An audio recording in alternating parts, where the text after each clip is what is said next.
شروع اللہ کا نام لے کر جو بڑا مہربان نہایت رحم والا ہے۔ جو مخلوق آسمانوں اور زمین میں ہے اللہ کی تسبیح کرتی ہے اور وہ غالب ہے، حکمت والا ہے۔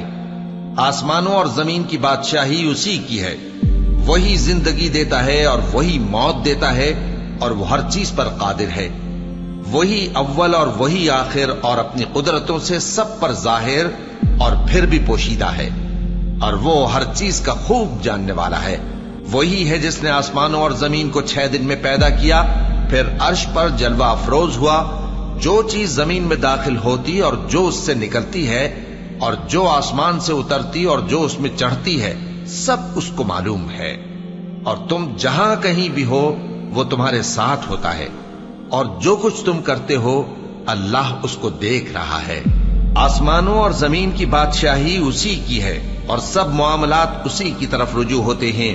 وہی رات کو دن میں داخل کرتا اور دن کو رات میں داخل کرتا ہے، اور وہ دلوں کے بھیدوں تک سے واقف ہے۔ لوگوں، اللہ پر اور اس کے رسول صلی اللہ علیہ وآلہ وسلم پر ایمان لاؤ، اور جس مال میں اس نے تم کو اپنا نائب بنایا ہے اس میں سے خرچ کرو۔ اب جو لوگ تم میں سے ایمان لائے اور مال خرچ کرتے رہے ان کے لیے بڑا ثواب ہے۔ اور تم کیسے لوگ ہو کہ اللہ پر ایمان نہیں لاتے، حالانکہ اس کے پیغمبر صلی اللہ علیہ وآلہ وسلم تمہیں بلا رہے ہیں کہ اپنے پروردگار پر ایمان لاؤ، اور اگر تم کو یقین ہو تو وہ تم سے اس کا عہد بھی لے چکا ہے۔ وہی تو ہے جو اپنے بندے پر واضح آیتیں نازل فرماتا ہے تاکہ تم کو اندھیروں سے نکال کر روشنی میں لائے۔ بے شک اللہ تم پر نہایت شفقت کرنے والا ہے، مہربان ہے۔ اور تم کو کیا ہوا ہے کہ اللہ کے راستے میں خرچ نہیں کرتے، حالانکہ آسمانوں اور زمین کی وراثت اللہ ہی کی ہے۔ جس شخص نے تم میں سے فتح مکہ سے پہلے خرچ کیا اور جنگ کی، وہ اور جس نے یہ کام بعد میں کیے وہ برابر نہیں۔ ان کا درجہ ان لوگوں سے کہیں بڑھ کر ہے جنہوں نے بعد میں مال خرچ کیے اور کفار سے جنگ کی، اور اللہ نے سب سے ہی ثواب نیک کا وعدہ کیا ہے، اور جو کام تم کرتے ہو اللہ ان سے واقف ہے۔ کون ہے جو اللہ کو نیک نیتی سے قرض دے تو وہ اس کو کئی گنا ادا کرے گا، اور اس کے لیے عزت کا صلہ یعنی جنت ہے۔ جس دن تم مومن مردوں اور مومن عورتوں کو دیکھو گے کہ ان کے ایمان کا نور ان کے آگے آگے اور داہنی طرف چل رہا ہے، تو ان سے کہا جائے گا کہ تم کو بشارت ہو کہ آج تمہارے لیے باغ ہیں جن کے نیچے نہریں بہ رہی ہیں، ان میں تم ہمیشہ رہو گے، یہی بڑی کامیابی ہے۔ اس دن منافق مرد اور منافق عورتیں مومنوں سے کہیں گے کہ ہمارے لیے انتظار کرو کہ ہم بھی تمہارے نور سے روشنی حاصل کریں۔ ان سے کہا جائے گا کہ پیچھے کو لوٹ جاؤ، پس وہاں نور تلاش کرو۔ پھر ان کے بیچ میں ایک دیوار کھڑی کر دی جائے گی جس میں ایک دروازہ ہوگا، جو اس کی جانب اندرونی ہے اس میں تو رحمت ہے، اور جو بیرونی جانب ہے اس طرف عذاب ہے۔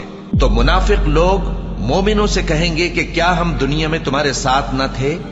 وہ کہیں گے کیوں نہیں تھے، لیکن تم نے خود اپنے آپ کو بلا میں ڈالا اور ہمارے لیے گردش زمانہ کے منتظر رہے، اور اسلام میں شک کیا، اور فضول آرزو نے تم کو دھوکے میں ڈالے رکھا، یہاں تک کہ اللہ کا حکم آ پہنچا، اور اللہ کے بارے میں تم کو وہ شیطان بڑا فریب دیتا رہا۔ تو آج تم سے کوئی معاوضہ نہیں لیا جائے گا، اور نہ کافروں ہی سے قبول کیا جائے گا۔ تم سب کا ٹھکانہ دوزخ ہے کہ وہی تمہارے لائق ہے، اور وہ بری جگہ ہے۔ کیا ابھی تک مومنوں کے لیے اس کا وقت نہیں آیا کہ اللہ کی یاد کرنے کے وقت اور قرآن جو حق کی طرف سے نازل ہوا ہے اس کے سننے کے وقت ان کے دل نرم ہو جائیں، اور وہ ان لوگوں کی طرح نہ ہو جائیں جن کو ان سے پہلے کتابیں دی گئی تھیں، پھر ان پر طویل عرصہ گزر گیا تو ان کے دل سخت ہو گئے، اور ان میں سے اکثر نافرمان ہیں۔ جان رکھو کہ اللہ ہی زمین کو اس کے مرنے کے بعد زندہ کرتا ہے۔ ہم نے اپنی نشانیاں تم سے کھول کھول کر بیان کر دی ہیں تاکہ تم سمجھو۔ جو لوگ خیرات کرنے والے ہیں، مرد بھی اور عورتیں بھی، اور اللہ کو نیک نیتی سے قرض دیتے ہیں، ان کو کئی گنا ادا کیا جائے گا، اور ان کے لیے عزت کا صلہ ہے۔ اور جو لوگ اللہ اور اس کے پیغمبروں پر ایمان لائے، یہی اپنے پروردگار کے نزدیک صدیق اور شہید ہیں۔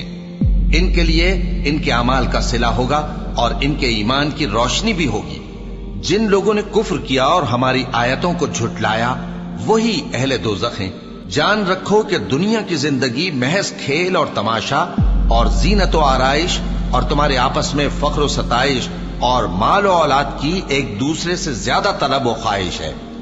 اس کی مثال ایسی ہے جیسے بارش کہ اس سے اگنے والی کھیتی کسانوں کو بھری لگتی ہے، پھر وہ کھیتی خوب زور پر آتی ہے، پھر اے دیکھنے والے تو اس کو دیکھتا ہے کہ پک کر زرد پڑ جاتی ہے، پھر چورا چورا ہو جاتی ہے۔ اور آخرت میں کافروں کے لیے عذاب شدید اور مومنوں کے لیے اللہ کی طرف سے بخشش اور خوشنودی ہے۔ اور دنیا کی زندگی تو دھوکے کا سامان ہے۔ بندو اپنے پروردگار کی بخشش کی طرف اور جنت کی طرف لپکو جس کا عرض آسمان اور زمین کے عرض کا سا ہے، اور وہ ان لوگوں کے لیے تیار کی گئی ہے جو اللہ پر اور اس کے پیغمبروں پر ایمان لائے ہیں۔ یہ اللہ کا فضل ہے، جسے چاہے عطا فرمائے، اور اللہ بڑے فضل کا مالک ہے۔ کوئی مصیبت زمین میں اور خود تم پر نہیں پڑتی مگر پیشتر اس کے کہ ہم اس کو پیدا کریں ایک کتاب میں لکھی ہوئی ہوتی ہے، اور یہ کام اللہ کو آسان ہے۔ تاکہ جو فائدہ تمہیں حاصل نہ ہو سکا اس کا غم نہ کھایا کرو، اور جو تم کو اس نے دیا ہو اس پر اترایا نہ کرو۔ اور اللہ کسی اترانے اور شیخی بگارنے والے کو دوست نہیں رکھتا، جو خود بھی بخل کریں اور لوگوں کو بھی بخل سکھائیں۔ اور جو شخص روح گردانی کرے تو اللہ بھی بے نیاز ہے، لائق حمد و ثنا ہے۔ ہم نے اپنے پیغمبروں کو کھلی نشانیاں دے کر بھیجا اور ان پر کتابیں نازل کی اور میزان عدل، تاکہ لوگ انصاف پر قائم رہیں۔ اور لوہا پیدا کیا کہ اس میں اسلحہ جنگ کے لحاظ سے زور بھی بہت ہے اور لوگوں کے لیے فائدے بھی ہیں، اور اس لیے کہ جو لوگ بن دیکھے اللہ اور اس کے پیغمبروں کی مدد کرتے ہیں اللہ ان کو معلوم کرے۔ بے شک اللہ زور آور ہے، غالب ہے۔ اور ہم نے نوح اور ابراہیم کو پیغمبر بنا کر بھیجا اور ان کی اولاد میں پیغمبری اور کتاب کے سلسلے کو وقتاً فوقتاً جاری رکھا، سو بعض تو ان میں سے ہدایت پر ہیں اور اکثر ان میں سے نافرمان ہیں۔ پھر ان کے پیچھے انہی کے قدموں پر اور پیغمبر بھیجے، اور ان کے پیچھے مریم کے بیٹے عیسیٰ کو بھیجا، اور ان کو انجیل عنایت کی، اور جن لوگوں نے ان کی پیروی کی ان کے دلوں میں شفقت اور مہربانی ڈال دی۔ اور ترک دنیا والی نئی بات تو خود انہوں نے نکال لی، ہم نے ان کو اس کا حکم نہیں دیا تھا، مگر انہوں نے اپنے خیال میں اللہ کی خوشنودی حاصل کرنے کے لیے آپ ہی ایسا کر لیا تھا، پھر جیسا اس کو نبھانا چاہیے تھا نبھا بھی نہ سکے۔ بس جو لوگ ان میں سے ایمان لائے ان کو ہم نے ان کا اجر دیا، اور ان میں بہت سے نافرمان ہیں۔ مومنو اللہ سے ڈرو اور اس کے پیغمبر پر ایمان لاؤ، وہ تمہیں اپنی رحمت سے دگنا اجر عطا فرمائے گا اور تمہارے لیے روشنی کر دے گا جس میں تم چلو گے، اور تم کو بخش دے گا، اور اللہ بخشنے والا ہے، مہربان ہے۔ یہ باتیں اس لیے بیان کی گئی ہیں کہ اہل کتاب جان لیں کہ وہ اللہ کے فضل پر کچھ بھی قدرت نہیں رکھتے، اور یہ کہ فضل اللہ ہی کے ہاتھ میں ہے، وہ جس کو چاہتا ہے دیتا ہے، اور اللہ بڑے فضل کا مالک ہے۔